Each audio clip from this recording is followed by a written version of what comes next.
Jugar en la calle hasta que tu madre gritara desde el balcón.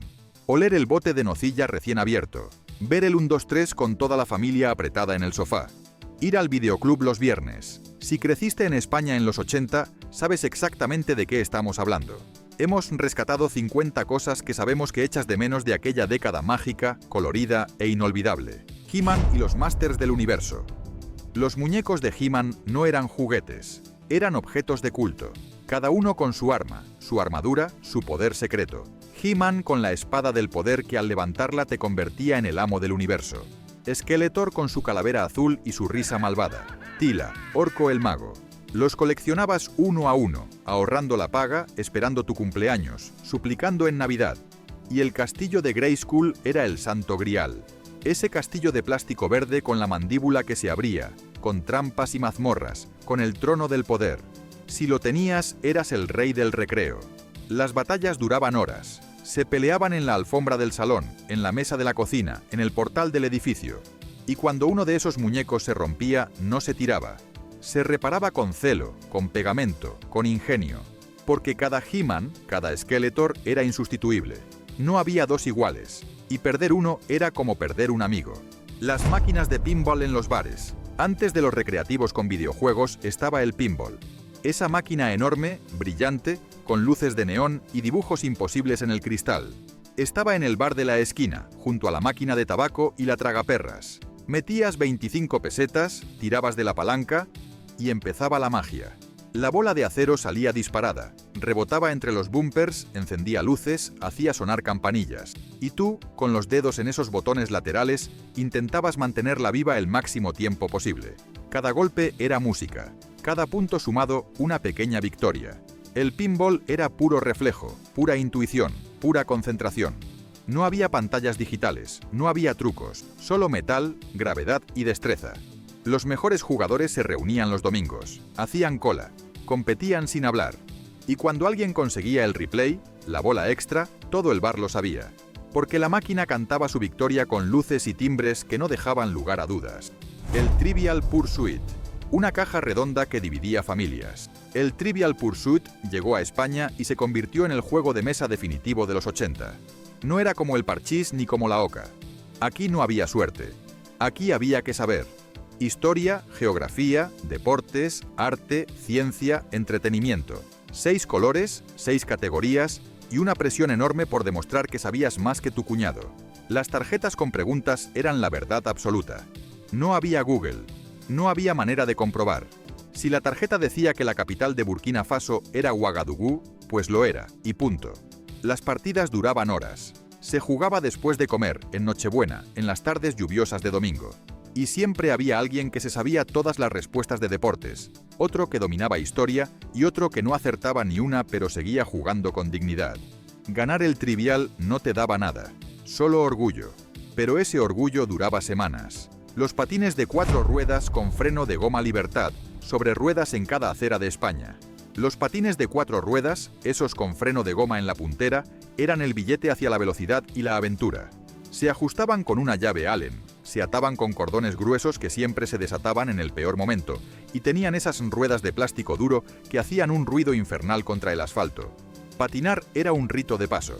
Primero agarrado a la pared, luego agarrado a tu madre, luego suelto pero asustado, y finalmente volando por la calle con los brazos abiertos como si fueras un avión. Las rodillas siempre llenas de heridas, los codos con costras, las palmas de las manos quemadas del roce. Pero nada de eso importaba. Porque patinar era ser libre, era ser rápido, era deslizarte cuesta abajo gritando de emoción mientras tus amigos te perseguían. El freno de goma se gastaba rápido, y cuando ya no frenaba había que improvisar. Frenar con el pie en el suelo, chocar contra un árbol o simplemente dejarte caer. Porque detenerse no era lo importante era seguir en movimiento. El Seat Panda y el Renault 5, dos coches pequeños que llenaron las calles de España. El Seat Panda, cuadrado, blanco, con ese motor que sonaba como una batidora. Y el Renault 5, redondito, con faros cuadrados y ese culo levantado que parecía un pato. Eran coches humildes, coches de familia, coches que todo el mundo podía tener. Tu padre aparcaba el Panda en triple fila mientras hacía un recado rápido. Tu madre llevaba el Renault 5 cargado de bolsas del mercado. con tu hermano y tú apretados en el asiento de atrás sin cinturón de seguridad. Porque entonces no era obligatorio. Entonces la seguridad era confiar en que tu madre condujera con cuidado. Los coches olían a plástico caliente en verano y a humedad en invierno. Tenían ese radiocasete que comía cintas, esa palanca de cambios que a veces se atascaba, ese embrague duro que te dejaba la pierna entumecida. Pero eran tuyos, eran parte de la familia. Y cuando finalmente se estropeaban del todo y había que llevarlos al desguace, era como despedirse de un viejo amigo que te había llevado a todas partes. Los botes de nocilla. Chocolate para untar que era pura infancia en formato tarro. La nocilla no era solo una crema, era un ritual. Abrir el bote nuevo y ver esa superficie lisa, perfecta, sin una sola marca. Hundir el cuchillo y oír ese sonido satisfactorio. Untar el pan con generosidad, sin medida, sin remordimientos. Porque en los 80 nadie contaba calorías, solo importaba el sabor. Había dos versiones, la negra, de cacao puro, más amarga, y la blanca, con avellanas, más dulce. Cada familia tenía su favorita, cada niño tenía su bando, y las discusiones en el recreo sobre cuál era mejor podían durar días. El bote de nocilla vivía en la despensa, y cuando se acababa, raspabas las paredes con el dedo, lamías la tapa, intentabas sacar hasta la última gota. Porque desperdiciar nocilla era un pecado. Los bocadillos de nocilla iban al colegio envueltos en papel de aluminio. A veces llegaban aplastados, con el chocolate medio derretido, manchando el estuche. Pero seguían siendo deliciosos. Seguían siendo hogar. Las calculadoras científicas Casio. Cuando llegabas a séptimo de EGB, todo cambiaba. Te permitían usar calculadora. Y no cualquier calculadora. Tenía que ser una Casio científica. Esa con la pantalla de cristal líquido verdoso, con teclas pequeñas que hacían clic, con funciones que no entendías pero que te hacían sentir inteligente. Seno, coseno, tangente, logaritmos, raíces cuadradas. La llevabas en el estuche como si fuera un arma secreta. Y en los exámenes de matemáticas, mientras tus dedos volaban sobre las teclas, sentías que estabas haciendo algo importante. Las calculadoras Casio eran indestructibles. Se caían al suelo. Se les derramaba Coca-Cola encima, pasaban años en el fondo de la mochila. Y seguían funcionando, con la misma precisión, con la misma fiabilidad.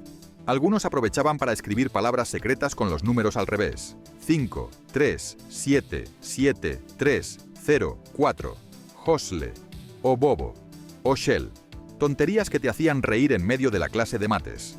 Porque incluso una calculadora científica podía convertirse en juguete si tenías suficiente imaginación. Regreso al futuro. Una película que cambió todo lo que sabíamos sobre viajes en el tiempo y coches voladores. Regreso al futuro llegó a los cines españoles en 1985 y fue un terremoto. Marty McFly con su chaleco rojo, el Doc con el pelo blanco de loco y ese DeLorean plateado con puertas de gaviota que todos soñábamos conducir. La trama era perfecta. Viajar al pasado, conocer a tus padres adolescentes, casi borrar tu propia existencia y volver justo a tiempo. Todo con una banda sonora que todavía tarareamos. The Power of Love, Johnny B. Good tocada en el baile del instituto, y esa melodía épica de Alan Silvestri. La veíamos una y otra vez. La alquilábamos en el videoclub hasta sabernos los diálogos de memoria. Repetíamos las frases. Esto es muy heavy, Doc. Carreteras. A donde vamos no necesitamos carreteras. Y soñábamos con tener una tabla flotante como la de Marty en la segunda parte. Regreso al futuro no era solo una película, era una obsesión colectiva, una fantasía compartida, un futuro imaginado desde los 80 que nos prometía que el año 2015 iba a ser increíble. Y aunque no fue exactamente así, la película sigue siendo perfecta. Las cámaras de fotos Kodak de carrete. Hacer una foto era un acto deliberado y caro. No disparabas 100 veces hasta conseguir la perfecta. Tenías 24 fotos, o 36 si comprabas el carrete grande, y cada disparo contaba. Mirabas por el visor, encuadrabas, esperabas a que todos estuvieran quietos y pulsabas el botón. Clic. El flash se encendía cegándote durante 3 segundos, y ya estaba. Esa foto ya no se podía repetir. El carrete avanzaba con ese sonido mecánico inconfundible. Y cuando se terminaba, lo rebobinabas, lo sacabas de la cámara con cuidado de no velar la película y lo llevabas a revelar. Y ahí empezaba otra espera. Una semana, 10 días, hasta que volvías a la tienda con tu ticket arrugado y te entregaban un sobre con las fotos recién impresas. Las mirabas una por una, con emoción, con nerviosismo. Algunas habían salido movidas, otras con el dedo tapando medio objetivo. otras perfectas, pero todas eran únicas, todas eran irrepetibles. Y las guardabas en álbumes, con esas esquinitas adhesivas escribiendo la fecha detrás con bolígrafo, porque cada foto era un recuerdo rescatado del tiempo. Los primeros contestadores automáticos, una máquina que atendía el teléfono cuando no estabas en casa. Ciencia ficción hecha realidad. Los primeros contestadores automáticos eran aparatos grandes, con casete incluido, que se conectaban a la línea de teléfono y grababan un mensaje tuyo diciendo: en este momento no puedo atender tu llamada, pero deja tu mensaje después de la señal. Y después, bip. La gente no sabía qué hacer. Colgaban. Se quedaban callados. Dejaban mensajes raros, nerviosos, entrecortados. Porque hablarle a una máquina daba vergüenza. Tú llegabas a casa, veías la luz roja parpadeando y sentías esa mezcla de emoción y ansiedad. Alguien había llamado. Rebobinabas la cinta, apretabas play y escuchabas. A veces era tu madre preguntando si habías comido. A veces tu amigo cancelando planes. A veces silencio seguido de un clic. El contestador automático te daba poder. Podías saber quién había llamado sin estar presente. Podías decidir si devolver la llamada o no. Era libertad. Era control. Era el futuro dentro. El equipo, a los domingos por la tarde, eran sagrados. Y parte de ese ritual era sentarse frente al televisor a ver el equipo A. Hannibal con su puro y su plan maestro. Fénix el loco que le tenía pánico a volar. Murdoch el piloto que estaba más loco todavía. Imea Barracus, el gigante con cresta mohicana y collares de oro que decía: yo no subo a ningún avión. Cada capítulo era una fórmula perfecta. Alguien en apuros pedía ayuda. El equipo aceptaba el caso. Hacían un plan imposible. Construían un tanque con chatarra y soplete. Y al final ganaban sin que muriera nadie. Todo envuelto en explosiones, persecuciones y esa melodía que todavía reconocemos al instante. Lo mejor era la furgoneta. Esa GMC negra con la raya roja que todos queríamos tener. Y las frases que repetíamos en el recreo. Me encanta que los planes salgan bien. O el gruñido de Barracus cuando alguien lo hacía enfadar. El equipo A no era solo una serie. Era compañía. Era aventura. Era la certeza de que los buenos siempre ganaban, los malos siempre perdían. Y los domingos por la tarde eran para quedarse en casa con la familia. Jane Fonda y el aeróbic en VHS. Una mujer con mallas brillantes que te invitaba a sudar en el salón de tu casa. Jane Fonda revolucionó España con sus vídeos de aeróbic. Tu madre, tu tía, tu hermana mayor. Todas tenían la cinta, workout. Todas se ponían las mallas, la cinta en la cabeza, las muñequeras de rizo, y se colocaban frente al televisor dispuestas a seguir cada movimiento. Y arriba, y abajo, y grapevine, y kick, y 1, 2, 3, 4... Jane sonreía mientras daba órdenes. Y tu madre intentaba seguirle el ritmo, jadeando, sudando, sin rendirse. La música era sintetizadores y baterías electrónicas. El decorado, puro neón y espejos. Todo muy ochentero. Todo muy americano. Pero funcionaba. Porque el aeróbic no era solo ejercicio. Era moda. Era estar al día. Era cuidarse sin salir de casa. Las cintas se veían y reveían hasta que se desgastaban. Y cuando terminaba la sesión, tu madre se dejaba caer en el sofá, agotada pero feliz. Porque Jane Fonda le había prometido un cuerpo 10. Y ella, con fe ciega, lo intentaba. El boom del culturismo y las revistas Muscle and Fitness. Músculos, proteínas y gimnasios que olían a sudor y ambición. Los 80 fueron la década dorada del culturismo en España. Arnold Schwarzenegger era el rey.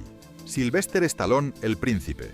Y todos los adolescentes querían parecerse a ellos. Los gimnasios se llenaron. Ya no eran sitios oscuros con pesas oxidadas. Ahora tenían espejos, luces, música a todo volumen. Y máquinas con nombres en inglés que sonaban importantes. Los chicos compraban revistas Muscle and Fitness en los kioscos. Las hojeaban como si fueran Biblias. Miraban las fotos de culturistas gigantes, aceitados, posando en calzoncillos diminutos.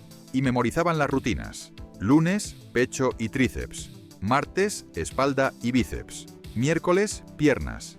Jueves, descanso. Las cocteleras de proteínas invadieron las cocinas españolas.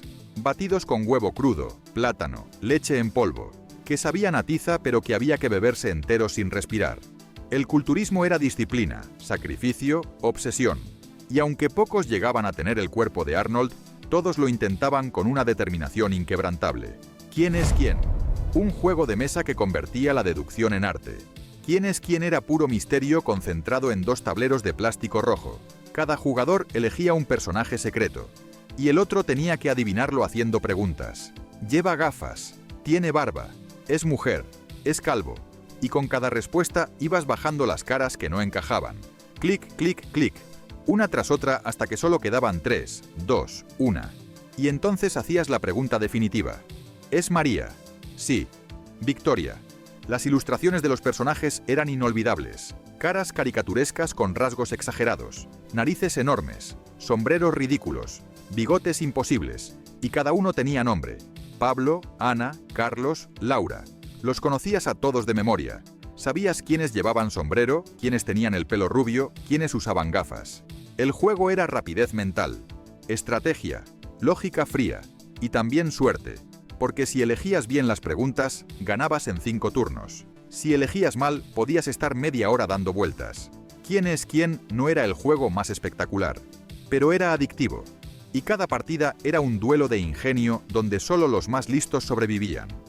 Las tiendas VIPs, un sitio que era cafetería, librería, restaurante y zona de juegos al mismo tiempo. Las tiendas VIPs eran oasis urbanos en las grandes ciudades españolas. Entrabas y olía a café recién hecho, a periódicos, a comida caliente.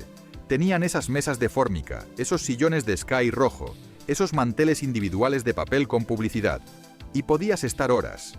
Nadie te echaba, nadie te apuraba. Pedías un combinado VIPs, que era básicamente un sándwich gigante con de todo dentro. Patatas fritas, ensalada, salsa rosa, o un batido espeso que había que comer con cuchara. En la zona de la entrada había revistas, libros, prensa internacional, y al fondo una sección de juguetes y papelería. Lápices de colores, cuadernos, pegatinas, juegos de mesa. Las VIPs estaban abiertas hasta tarde, algunas 24 horas.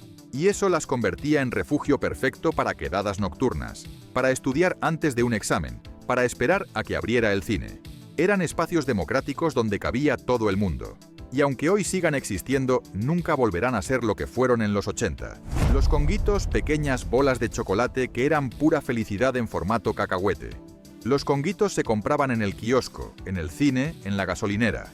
Venían en esa caja amarilla inconfundible con el muñequito sonriente. Y cuando la abrías, el olor a chocolate te golpeaba directo. Cacahuetes recubiertos de chocolate con leche y una capa fina de azúcar de colores. Marrones, amarillos, naranjas, rojos. Los comías uno a uno, saboreando, haciendo que duraran. O te los metías todos en la boca de golpe y masticabas hasta que se convertían en una pasta dulce y crujiente. Los conguitos eran moneda de cambio en el recreo. Valían más que cualquier otra chuche, porque no eran solo dulces. Eran chocolate de verdad. Y chocolate significaba categoría. Los guardabas en el bolsillo del pantalón y se derretían con el calor. Manchaban los dedos. Dejaban rastros marrones en todo lo que tocabas. Pero no importaba, porque los conguitos eran irresistibles. Y cuando te acababas la caja, volcabas el paquete para sacar las últimas migas de chocolate. Porque desperdiciar ni un gramo era un sacrilegio. Los primeros CD y reproductores portátiles. El futuro de la música llegó en formato disco brillante. Los compact disc revolucionaron todo. Nada de cintas que se enredaban, nada de vinilos que se rayaban. Los CD eran perfectos, digitales, eternos. O eso nos dijeron. Los primeros reproductores de CD eran caros, muy caros. Y los discos también, pero el sonido era cristalino, sin ruidos, sin interferencias. Y podías saltar de canción con solo apretar un botón. Magia pura. Los Discman portátiles llegaron poco después. Y caminar por la calle con un CD girando dentro de tu aparato mientras escuchabas música era el máximo símbolo de estatus juvenil. Eso sí, si corrías, el disco saltaba. Si subías escaleras, el disco saltaba. Si respirabas demasiado fuerte, el disco saltaba. Pero no importaba, porque tenías un CD player. Y eso significaba que estabas viviendo en el futuro. Los CD venían con libritos, con letras de canciones, con fotos del grupo, con créditos que nadie leía. Y los coleccionabas en torres de plástico transparente que ocupaban media estantería. Porque cada CD era un tesoro que había que cuidar, limpiar y guardar como si fuera una joya. Los Rotring y las plumas estilográficas, en el colegio. Instrumentos de escritura que exigían responsabilidad y cuidado. El Rotring era el bolígrafo de los mayores. Negro, metálico, con punta fina de 0,5 milímetros. Escribir con él era casi dibujar. Cada letra salía perfecta, pero si apretabas demasiado, la punta se hundía y quedaba inservible. Las plumas estilográficas eran otro nivel. Venían con cartuchos de tinta azul o negra que había que insertar con cuidado. Y cuando escribías, la tinta fluía suave sobre el papel, pero también manchaba.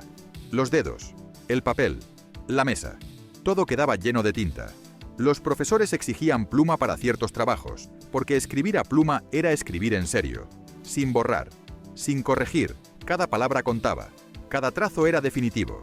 Llevar un Rotring o una pluma inox chrome en el estuche era símbolo de madurez, de estudiante aplicado, de alguien que se tomaba en serio sus estudios. Y aunque los bolígrafos Bic fueran más prácticos, nada se comparaba con la satisfacción de escribir con un buen Rotring o una pluma bien cargada. Los pósters de ídolos musicales, en las paredes de las habitaciones. Tu habitación era tu territorio, y las paredes eran tu declaración de identidad. Pósters de grupos de música cubrían cada centímetro disponible.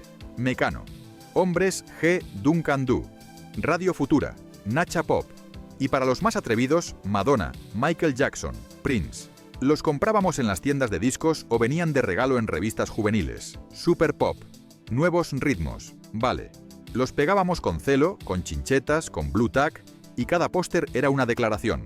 De gustos, de sueños, de rebeldía adolescente. Mirar esos rostros antes de dormir era reconfortante, como tener amigos invisibles que te entendían sin hablar. Y cuando cambiaban tus gustos, arrancabas los pósters viejos y pegabas nuevos, dejando marcas en la pared, trozos de papel, restos de celo amarillento. Cada habitación contaba una historia musical, una evolución de gustos y obsesiones. Y aunque tus padres se quejaran del desastre estético, para ti era perfecto, porque esas paredes eran tuyas, y nadie más tenía derecho a opinar. Los bocadillos de nocilla o paté en el recreo merienda envuelta en papel de aluminio que sabía a infancia y a libertad. El bocadillo del recreo era sagrado. Lo preparabas en casa, o más bien lo preparaba tu madre. Pan de barra, nocilla generosa, o paté si ese día tocaba salado. Lo envolvías bien apretado en papel de aluminio. Lo metías en la mochila junto a los libros, y aguantaba ahí, aplastándose, esperando el momento de la verdad. Cuando sonaba el timbre del recreo, sacabas el bocadillo, desenvolvías el papel con cuidado, y le dabas el primer mordisco. El pan estaba un poco aplastado. La nocilla se había expandido por los lados, pero seguía siendo delicioso. Los bocadillos de paté eran más polémicos, o los amabas o los odiabas. Ese sabor fuerte, ese color rosado sospechoso, pero llenaban. Y eso importaba cuando tenías que aguantar hasta la hora de comer. En el patio, los bocadillos se comparaban, se intercambiaban, se negociaban. Medio bocadillo de nocilla por un Fosquitos, un bocadillo entero de paté por unas Chitos. El recreo era comercio libre, y el bocadillo la moneda de cambio. La televisión, solo había 2 canales, y no hacía falta más. La primera, la segunda y punto. La bola de cristal los sábados por la mañana, 1, 2, 3 los viernes por la noche, Verano Azul que nos hizo llorar a todos, y el Coche Fantástico doblado en ese castellano neutro que sonaba raro pero nos encantaba. No importaba si vivías en Vallecas o en Gracia, en Triana o en Malasaña. Todos veíamos lo mismo, a la misma hora. No había Netflix, no había elección infinita. Y eso, lejos de ser un problema, era un regalo. La televisión era el último gran fuego alrededor del cual se reunía todo un país. Las conversaciones del lunes en el colegio empezaban siempre igual. ¿Viste ayer? Y todos habíamos visto lo mismo. Era algo más que entretenimiento. Era cultura compartida. Era pertenecer. Las sombreras, los vaqueros lavados y los chándales de tactel. Antes de Instagram, la moda se veía en la calle. Y vaya si se veía. Hombreras gigantes que te hacían parecer un armario, chaquetas brillantes que reflejaban la luz como un espejo, y pelo cardado con laca Nelly hasta crear estructuras imposibles. Los chándales de tactel hacían ruido al andar, un frufrú inconfundible que anunciaba tu llegada. Las zapatillas Jaiber eran símbolo de estatus en cualquier recreo español. Y los vaqueros, cuanto más lavados y desgastados, mejor. Nadie se vestía para gustar en silencio. Te vestías para destacar, para que te vieran, para ser parte del espectáculo urbano. La ropa no susurraba, gritaba, y todos llevábamos el volumen al máximo. Los Walkman y las cintas grabadas, el sonido del botón clic al cerrar la cinta, los cascos naranjas o negros con la esponja deshaciéndose, y el bolígrafo Bic, ese héroe anónimo que arreglaba lo que parecía irreparable. La cinta se arrugaba, se atascaba, se enrollaba en el mecanismo, Pero con paciencia, un boli y algo de maña, volvía a la vida. Mecano sonando en el autobús, Nacha Pop en el parque, Radio Futura en la plaza, Hombres G en el portal. Esas cintas grabadas de la radio, con la voz del locutor al principio y los anuncios que no te molestabas en cortar, eran tu banda sonora personal. Llevabas tu música en el bolsillo, y eso te hacía sentir libre. Las pilas se agotaban rápido. El sonido no era perfecto, y rebobinar con el dedo era un arte. Pero nada de eso importaba. Caminar por la calle con un Walkman en la mano era caminar con el mundo en tus oídos. El videoclub. El ritual del viernes tenía nombre. Ir al videoclub. Empujabas la puerta, olías ese aroma a plástico y palomitas rancias y empezaba la ceremonia. Mirar las carátulas una por una, leer las sinopsis en la parte de atrás, discutir con tus hermanos o amigos si tocaba los Goonies otra vez o te atrevías con Pesadilla en Elm Street. No había algoritmo, no había recomendaciones personalizadas, solo intuición, portadas llamativas y el consejo del encargado que te conocía de toda la vida. Rebobinar la cinta antes de devolverla era un gesto de respeto. Lo decía hasta el adhesivo en el VHS. Sea amable, rebobine. Y cuando encontrabas una película que te gustaba de verdad, la alquilabas 10 veces sin cansarte, viernes tras viernes. Porque ver una buena historia no se agotaba, se profundizaba. Los dulces de la época. La infancia en España sabía a cacao, papel plateado y merienda en el patio del colegio. El bolicao recién aplastado en la mochila, con el chocolate un poco derretido, tenía su encanto especial. El Fosquitos era moneda de cambio social. Si llevabas uno, automáticamente subías 3 puestos en la jerarquía del recreo. Y los tigretones, esos bollitos con forma de tigre que dejaban los dedos pringosos, eran pura felicidad envuelta en celofán. No había proteínas, ni superalimentos, ni preocupación por el azúcar. Solo el placer simple de morder algo dulce después del colegio, sentado en un banco de piedra o en el bordillo de la acera. Eran baratos, eran nuestros y eran perfectos. Cada uno de esos envoltorios arrugados en el bolsillo era una pequeña medalla de la tarde bien vivida. Los colmados y tiendas de barrio. Antes de Mercadona, antes de Carrefour, antes de que las grandes superficies se comieran el mundo, existía la tienda de Mari Carmen, o de Manolo, o de Doña Pura. Cada barrio tenía la suya. Entrabas y olía a embutido, a aceitunas en salmuera, a pan recién traído del horno de la esquina. Te atendían con papel de estraza, con una báscula de platillos y con frases como «ya te lo apunto en la libreta». Porque allí se fiaba, se conocía a la gente, se sabía quién necesitaba un respiro hasta final de mes. Comprar no era solo una transacción, era una conversación, una pregunta por la abuela, un comentario sobre el tiempo. Era economía local y calor humano, aunque entonces no tuviéramos esas palabras tan bonitas para describirlo. Simplemente era lo normal. Y cuando cerraron, una a una, el barrio perdió algo más que una tienda. Perdió un lugar donde todos cabían. Los recreativos oscuros, ruidosos, llenos de humo de tabaco y con esa luz de neón azulada que hacía daño a la vista. Eran el paraíso adolescente español. Cada barrio tenía el suyo. Y entrar era como cruzar un portal hacia otro mundo. Street Fighter, Outrun, Pac-Man, Ghosts and Goblins. No había rankings online. No había partidas guardadas. Solo tu nombre escrito con 3 letras en la pantalla y el respeto eterno de todo el barrio. Las monedas de 25 pesetas resonaban contra el metal de las máquinas. El joystick estaba pegajoso. Los botones medio rotos. Pero cuando conseguías el high score, te convertías en leyenda. Los recreativos eran ruidosos, caóticos y probablemente peligrosos para la salud. Pero también eran nuestros, y no necesitábamos wifi para sentirnos conectados. Verano Azul. Verano Azul no fue solo una serie. Fue el verano que nos enseñó lo que significaba la amistad, la pérdida y la libertad. Todos lloramos con Chanquete. Todos quisimos tener una pandilla como aquella, con una bicicleta, un verano infinito y el mar como único límite. La Pancho era la hermana mayor que todos queríamos, Tito el amigo fiel, Javi el guapo, Desi la valiente, y Chanquete, el viejo marinero con boina que nos rompió el corazón sin avisar. Esa melodía de Antonio Vega sigue viviendo dentro de cada español que creció en los 80. Porque Verano Azul no hablaba solo de vacaciones, Hablaba de crecer, de perder la inocencia, de descubrir que la vida duele pero también merece la pena. Y todo eso lo aprendimos frente al televisor, en pijama, con la familia al lado, sin saber que estábamos viviendo uno de los grandes momentos de la televisión española. Las bicis BH y las motoreta. Libertad sobre dos ruedas.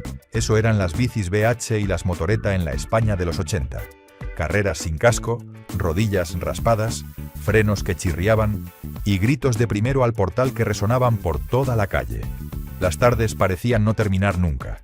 Montabas en la bici después de comer y no volvías hasta que las farolas se encendían. Sin móvil, sin GPS, sin nadie controlando dónde estabas. Solo tú, tus amigos y la ciudad como patio de recreo infinito. El timbre de la bici era el WhatsApp de la época. Llegabas al portal de alguien, tocabas el timbre 3 veces y esperabas. Si bajaba, genial. Si no, pues al siguiente. La motoreta, esa moto pequeña con pedales que era mitad bici, mitad ciclomotor, era el sueño de todo adolescente. No hacía falta carnet, solo ganas de volar. El teletexto y las noticias lentas. Página 101 para noticias, página 201 para deportes, página 303 para el tiempo. Apretabas los números en el mando a distancia y esperabas. Las letras aparecían a paso de tortuga, línea a línea, con ese fondo de colores primarios que parecía sacado de un cómic futurista. Y aún así parecía magia. Era la ventana al futuro antes de Internet, antes de Google, antes de que la información fuera instantánea. El teletexto te enseñaba paciencia. No podías hacer scroll, no podías refrescar, solo esperar a que la página se cargara completa, a veces con algún error tipográfico que nadie corregía durante semanas. Pero todos teníamos nuestra página favorita. Y aunque fuera lento, aunque fuera tosco, aunque hoy parezca de la prehistoria, en su momento era el futuro en la palma de tu mano. Bueno, en el mando. Pero casi.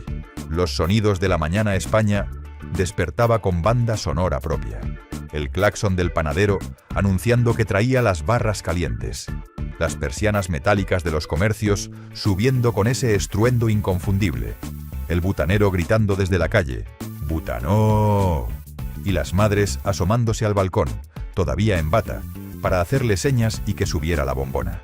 Esos sonidos ya no existen, o apenas. Hoy suenan a ruido, a contaminación acústica, a tiempos menos eficientes. Pero entonces eran vida, eran rutina, eran comunidad, eran saber que el barrio funcionaba como un organismo vivo. El mundo no era silencioso, no estaba aislado. Cada mañana tenía su sinfonía urbana y todos conocíamos la partitura de memoria. Las noches con Martes y 13 y los anuncios imposibles. Las noches de los 80 en España olían a turrón y sonaban a carcajadas. Los especiales de Nochevieja con Martes y 13, con sus sketches absurdos, sus disfraces imposibles y ese humor inocente que hacía reír a toda la familia junta. No hacía falta ser inteligente ni transgresor, solo divertido. Y ellos lo eran. Los anuncios también formaban parte del espectáculo. Mimosín y su osito, Tulipán con esa musiquilla que todavía puedes tararear, Colacao y su canción que todos nos sabíamos de memoria. No eran interrupciones molestas, eran parte de la experiencia. Toda la familia sentada frente al televisor, comiendo polvorones, esperando el siguiente chiste, riendo juntos. Era humor colectivo, humor compartido, humor que no dividía. Y aunque el mundo haya cambiado, aunque todo sea más complejo ahora, todavía hay una parte de nosotros que echa de menos esa risa sencilla, esa mesa llena, ese televisor que nos unía. Los kioscos y los tebeos. El kiosco era el centro del universo infantil en la España de los 80. Esa caseta verde o amarilla en la esquina, con el toldo a rayas y el vendedor que te conocía por tu nombre. Allí estaba todo lo que importaba. Los tebeos, las chuches, los cromos, las revistas, Mortadelo y Filemón, Zipi y Zape, el Capitán Trueno, Super López. Cada semana salía un número nuevo y había que conseguirlo como fuera. 100 pesetas, 200 si era especial. El papel tenía ese olor particular, ese tacto áspero que se te quedaba en los dedos. Y las historias eran puro escapismo. Risas, aventuras, mundos imposibles dibujados a tinta. Los kioscos también vendían chicles de bola, pipas, regaliz, chupa chups. Todo estaba a la vista, colgado, apilado, expuesto en ese pequeño templo del papel y el azúcar. Ir al kiosco no era solo comprar, era pararte, mirar, elegir, soñar con lo que te llevarías la próxima vez. El kiosquero sabía qué TVO leías, te guardaba el número si se agotaba, te fiaba si ibas un día sin calderilla. Era comercio, sí, pero también era confianza.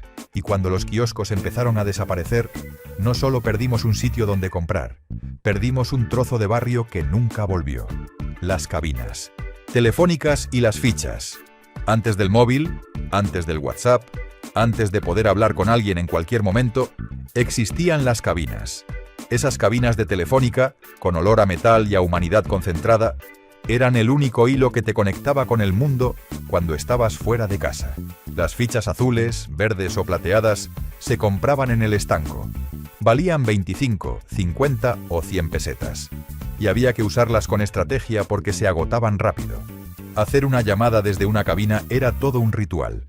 Marcar el número con el dedo en ese disco que giraba despacio. Esperar el tono. Meter la ficha en la ranura. Y hablar rápido antes de que se acabara el tiempo. A veces había cola. Gente esperando fuera, mirando el reloj, golpeando el cristal si te pasabas. Las cabinas olían a tabaco, a sudor, a conversaciones urgentes. Pero eran el único modo de decir, llego tarde, estoy bien, te quiero. Y eso las hacía imprescindibles. Las merendolas del domingo. El domingo era sagrado en la España de los 80. Y si el tiempo acompañaba, tocaba merendola. La familia entera se montaba en el coche, con la tortilla de patata envuelta en papel de aluminio todavía caliente, el bocadillo de chorizo, la ensaladilla, las latas de cas y la botella de vino con tapón de rosca. Se buscaba un pinar, un río, una zona de campo con mesas de piedra y barbacoas públicas. No hacía falta reservar, no hacía falta nada más que ganas. Los padres montaban el festín sobre un mantel de cuadros, los niños corrían entre los árboles y el tiempo se detenía. Se jugaba al fútbol con una pelota medio desinflada, se exploraba el monte, se volvía con las rodillas llenas de tierra y el alma llena de aire. Comer tortilla fría al aire libre, con las hormigas merodeando y el sol cayendo entre las ramas, era uno de los grandes placeres de la vida. Simple, barato, perfecto. Porque la felicidad no necesitaba ser complicada, solo necesitaba un domingo, una familia y una tortilla bien hecha. Los Spectrum, Amstrad y MSX. En muchas casas españolas de los años 80 había un aparato conectado al televisor del salón que no era una videoconsola, era un ordenador de verdad. El Spectrum, el Amstrad CPC o el MSX eran los reyes de la informática doméstica, y cargar un juego era toda una odisea. Metías un cassette normal y corriente en un radiocasete, pulsabas play y esperabas. 10 minutos mirando rayas de colores en la pantalla mientras sonaban pitidos insoportables. Si alguien tocaba algo o hacía ruido, el juego no cargaba y tocaba empezar de cero. Títulos como La Abadía del Crimen o Manic Miner se convirtieron en auténticos clásicos. Los niños aprendían a programar en BASIC copiando líneas de código de revistas especializadas. No había tutoriales en internet ni descargas instantáneas. Todo requería paciencia y algo de fe. Hoy un móvil tiene 1000 veces más potencia que aquellos ordenadores con 16 o 64 kilobytes de memoria. Pero en su momento fueron la puerta de entrada a un mundo completamente nuevo. La ruta del bacalao Valencia, Cullera, Gandía. 3 nombres que en los 80 significaban mucho más que playas y paella. Eran el epicentro de un fenómeno único. La ruta del bacalao, donde miles de jóvenes bailaban música máquina hasta que salía el sol. Los fines de semana, autobuses enteros salían de madrugada cargados de chavales rumbo a las discotecas de la costa valenciana. Lugares como Chocolate, Spook Factory o Barraca se convirtieron en templos de la música electrónica. El sonido era potente, repetitivo, hipnótico. Bacalao puro y duro. Se bailaba durante horas, a veces hasta el mediodía del día siguiente. La gente volvía a casa agotada, sorda y feliz. No había móviles ni redes sociales, pero todo el mundo sabía dónde estaba la fiesta cada noche. Era un movimiento puramente español que marcó a toda una generación. Muchos de los que vivieron aquellas noches siguen recordándolas como las mejores de su vida. La música máquina puede sonar antigua ahora, pero entonces era el futuro hecho sonido. El Mundial del 82 y Naranjito. En 1982 España organizó el Mundial de Fútbol y el país entero se volcó. Por primera vez en la historia, el campeonato se celebraba aquí, y la ilusión era enorme. Pero hubo algo que conectó con todos. Naranjito, la mascota oficial. Una naranja sonriente con la camiseta de la selección se convirtió en el símbolo de aquel verano. Estaba en todas partes. Camisetas, pegatinas, muñecos, publicidad. Los niños lo adoraban y los adultos también. Era España mostrándose al mundo con alegría y color. Los álbumes de cromos Panini se convirtieron en una obsesión nacional. Intercambiar cromos en el colegio, completar las selecciones, conseguir el escudo de tu equipo favorito. Cada sobre era una pequeña lotería que se abría con emoción. Aunque la selección española no llegó tan lejos como se esperaba, aquel mundial dejó una huella imborrable. Las calles se llenaron de banderas, las familias se reunían frente al televisor y por unas semanas todo giró alrededor del fútbol. Naranjito sigue siendo hoy uno de los iconos más reconocibles de los 80 españoles. Los primeros McDonald's y Burger King. La llegada de las cadenas de comida rápida americana a España fue todo un acontecimiento. El primer McDonald's abrió en Madrid en 1981 y las colas para entrar eran interminables. La gente esperaba horas solo para probar una hamburguesa al estilo estadounidense. No era solo la comida, era el concepto completo. Mesas de plástico brillante, uniformes impecables, bandejas de cartón y una velocidad de servicio nunca vista. Todo limpio, todo rápido, todo diferente a los bares de toda la vida. Para los niños, el Happy Meal era pura magia. Una caja de colores con una hamburguesa, patatas, refresco y un juguete sorpresa dentro. Ir al McDonald's se convirtió en el premio más deseado, en una experiencia casi mágica que se esperaba con ilusión. Poco después, llegó Burger King y la competencia se instaló en las principales ciudades. Las hamburguesas americanas cambiaron para siempre la forma de comer fuera de casa en España. Lo que al principio era una novedad exótica, acabó convirtiéndose en parte del paisaje urbano de cualquier ciudad española. La movida madrileña. Madrid se convirtió en los 80 en el centro cultural más vibrante de Europa. Después de décadas de represión, la ciudad explotó en creatividad, música, moda y libertad absoluta. Eso fue la movida madrileña. Alaska y los Pegamoides, Nacha Pop, Mecano, Radio Futura. Músicos que mezclaban punk, pop y electrónica sin ningún complejo. Pedro Almodóvar empezaba a rodar películas que rompían todos los moldes. Los bares y locales de Malasaña se llenaban cada noche de gente con looks imposibles. Crestas, pintura, ropa de colores chillones. No había normas ni límites. Se experimentaba con todo. La música, el arte, la forma de vestir, la forma de vivir. Madrid era una fiesta continua donde todo parecía posible. Aquella explosión cultural puso a España en el mapa internacional. Revistas de medio mundo hablaban de lo que estaba pasando en la capital. Era libertad pura después de años de gris. La movida duró pocos años, pero su influencia sigue viva. Marcó a toda una generación y cambió para siempre la cultura española. Las primeras zapatillas de marca, Nike, Adidas, Reebok. Hasta los 80, la mayoría de los niños españoles llevaban zapatillas Jaiber, Paredes o marca blanca. Pero cuando empezaron a llegar Nike, Adidas y Reebok, todo cambió. Las zapatillas se convirtieron en símbolo de estatus. Las Nike Air con su cámara de aire visible, las Adidas con las 3 rayas icónicas, las Reebok blancas con velcro que parecían de astronauta. Tener unas de marca era el sueño de cualquier chaval. En el recreo, todos miraban los pies de los demás. No eran baratas. Muchas familias tenían que hacer un esfuerzo grande para comprarlas, y por eso se reservaban para ocasiones especiales o para empezar el curso. Estrenar unas zapatillas de marca era motivo de orgullo. Las marcas americanas no solo vendían calzado, vendían un estilo de vida. Aparecían en películas, las llevaban los jugadores de baloncesto de la NBA. Estaban en todos los anuncios de televisión. Aquel cambio marcó el inicio de la cultura de las marcas deportivas en España. Las zapatillas dejaron de ser solo para hacer deporte. El Scalextric y el Boogie. Las navidades de los 80 tenían 2 reyes indiscutibles entre los juguetes: el Scalextric y los coches teledirigidos, especialmente los buggies todoterreno. Ocupaban media habitación, pero valían cada centímetro. El Scalextric era una pista de carreras con coches eléctricos que iban a toda velocidad por un circuito con curvas, puentes y rectas. Montarlo era todo un ritual. Conectar las piezas, ajustar los mandos, regular la velocidad. Las carreras duraban horas y las peleas por quién había hecho trampa eran épicas. Los buggies teledirigidos eran pura emoción. Con su antena telescópica y sus ruedas enormes, podían subir bordillos, cruzar charcos y dar saltos.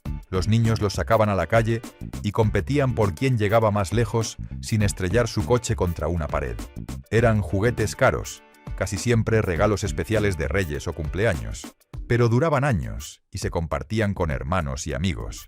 Hoy los coches se controlan con el móvil, pero ninguno ha conseguido la magia de aquellos Scalextric interminables. Las tiendas de discos y los vinilos. Entrar en una tienda de discos en los 80 era una experiencia única.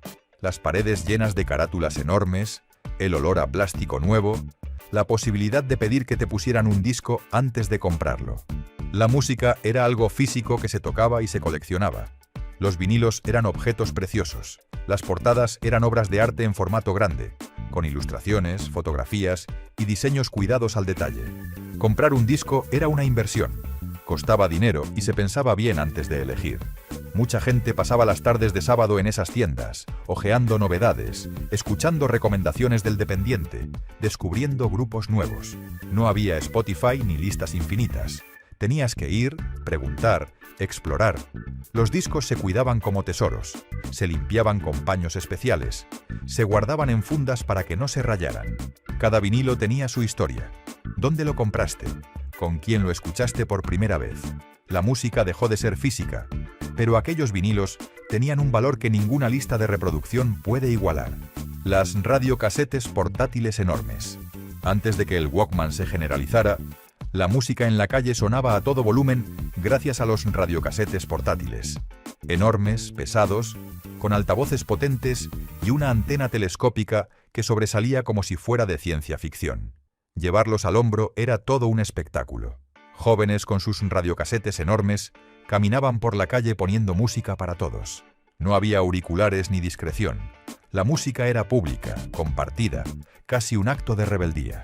Funcionaban con pilas grandes que se agotaban en pocas horas, así que siempre había que llevar recambios. Algunos modelos tenían doble pletina para grabar de cinta a cinta, algo que parecía tecnología del futuro. En parques, playas y plazas, siempre había alguien con su radiocasete a tope. Era la banda sonora de las tardes de verano, de las quedadas, de las primeras fiestas adolescentes. Cuando llegó el Walkman, todo cambió. La música se hizo personal y silenciosa. Pero aquellos radiocasetes gigantes fueron los últimos en llevar la música a la calle sin complejos. MTV y la era del videoclip. En 1987, MTV llegó a Europa, y la forma de consumir música cambió para siempre. Ya no bastaba con escuchar una canción, ahora había que verla. Los videoclips se convirtieron en pequeñas películas que pasaban en bucle en los televisores de medio mundo. Thriller de Michael Jackson, Like a Virgin de Madonna, Take On Me de Aja.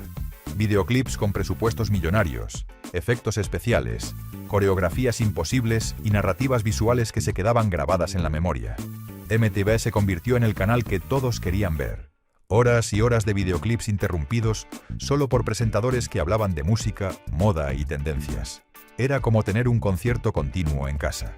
Los grupos empezaron a cuidar tanto la imagen como la música. Un buen videoclip podía catapultar a un artista desconocido a la fama mundial de la noche a la mañana. La música dejó de ser solo auditiva para convertirse en una experiencia visual completa. Aquella revolución marcó el inicio de la cultura pop moderna tal y como la conocemos hoy. Las pegatinas de coches y ciudades. Los coches de los 80 llevaban en el maletero pegatinas de todos los sitios donde habían estado sus dueños. Yo amo Benidorm, Marbella, Torremolinos. Eran pequeños trofeos de viaje que se exhibían con orgullo. Coleccionar pegatinas era toda una afición. Las conseguías en gasolineras, tiendas de souvenirs, oficinas de turismo. Algunas eran ovaladas con las siglas de la ciudad, otras tenían escudos o monumentos. Cada una contaba una historia. No solo iban en los coches. Los niños las pegaban en cuadernos, en la puerta de la habitación, en la nevera de casa.